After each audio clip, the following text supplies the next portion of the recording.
Hi, everyone. Welcome back to Second Shift Nurse Stories. My name is Hannah. For those of you who are new here, I am a college psychology instructor for the last almost 10 years, and I'm currently going back to school to become a nurse on the pathway towards nurse midwifery at the age of 40 as a single mom. This is my first semester back where I am taking seated classes. So I started in the summer, but all of my classes were online. I mean, who knew online biology lab would be a thing? Let me tell you, trying to trackpad, click, and carry things around the screen, not easy. Also, so convenient.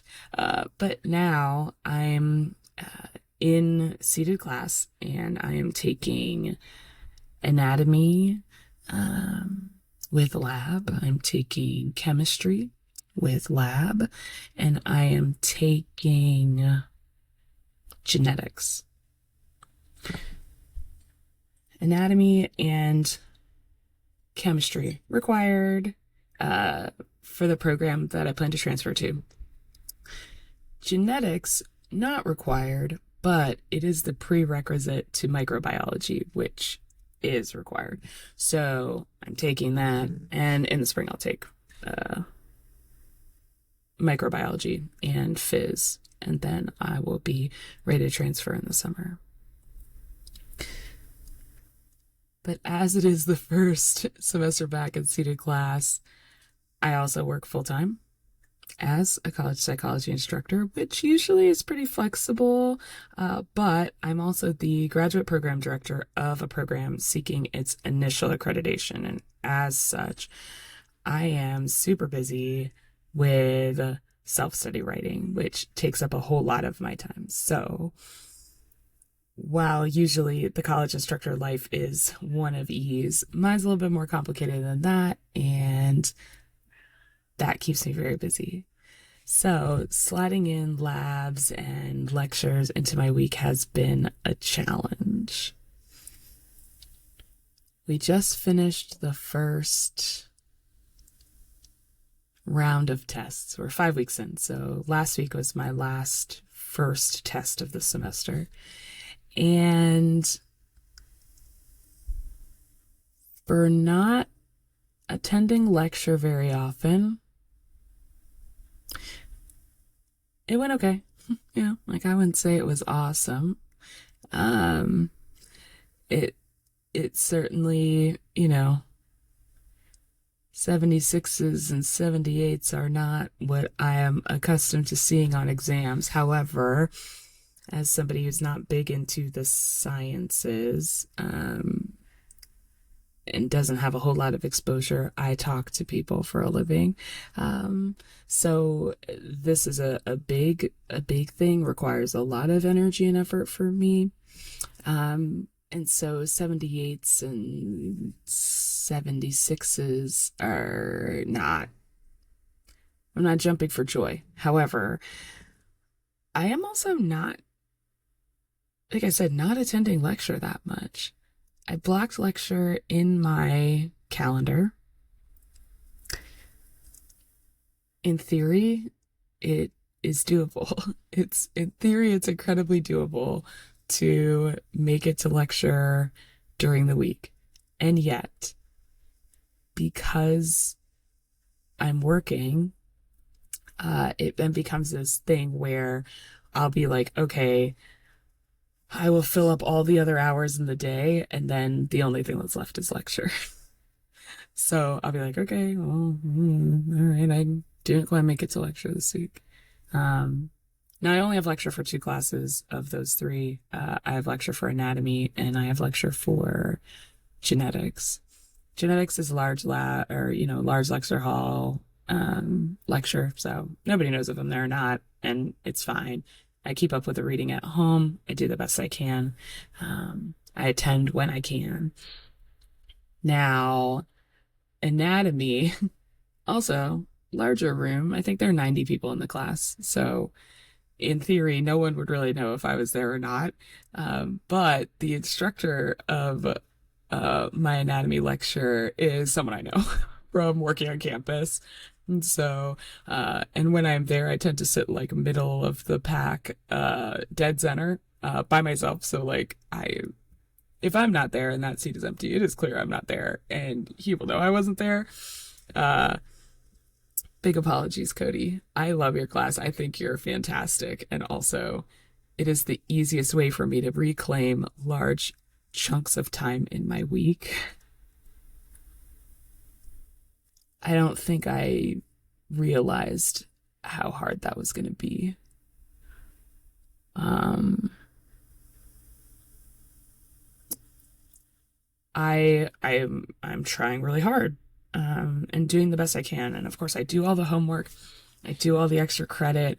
My overall grades in classes are great. You know, I'm likely going to end up with A's in everything if today we keep trucking along like we are.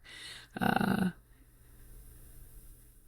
but I think it's a little bit of a shock, for me, especially somebody who, like, it's not like I've been a straight A student my whole life.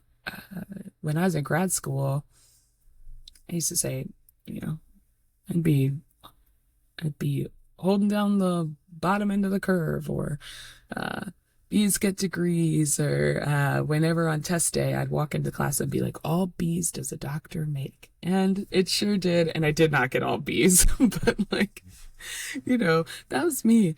Not somebody who's super caught up in the idea of like, uh, how I was getting the grades, but was I retaining the knowledge? Was I involved? Was I able to put it into use? Was I a good clinician? Did I have good relationships? That kind of stuff. And so, like, for me, it's like, okay, well, you know, I found a lot more success in grad school doing that.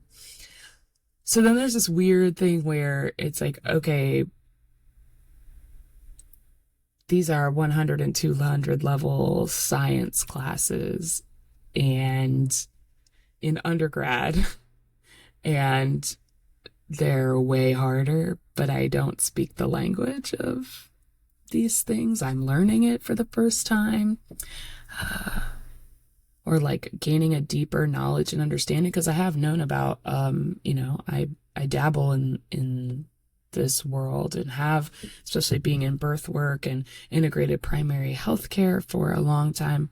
I speak the language, but like developing this deeper understanding is new for me. So even though like, there's like this dissonance of being like, oh, I have a doctorate, blah blah blah, 100 level chemistry should be a breeze, and in some ways it is, but in other ways it's like, wait, what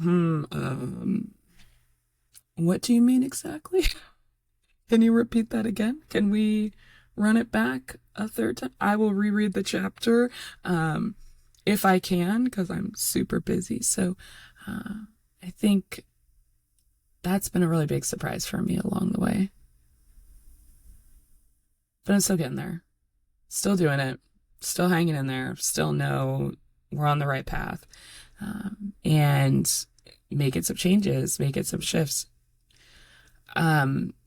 What's weird is that, like, instead of the shift being like, oh, I'm definitely gonna get my butt back in lecture, my shift is I need to plan for what it's like not to attend lecture, which means giving myself more time in the week to do things like reading, giving myself more time in the week, especially in the evenings when I get home, to go over the homework.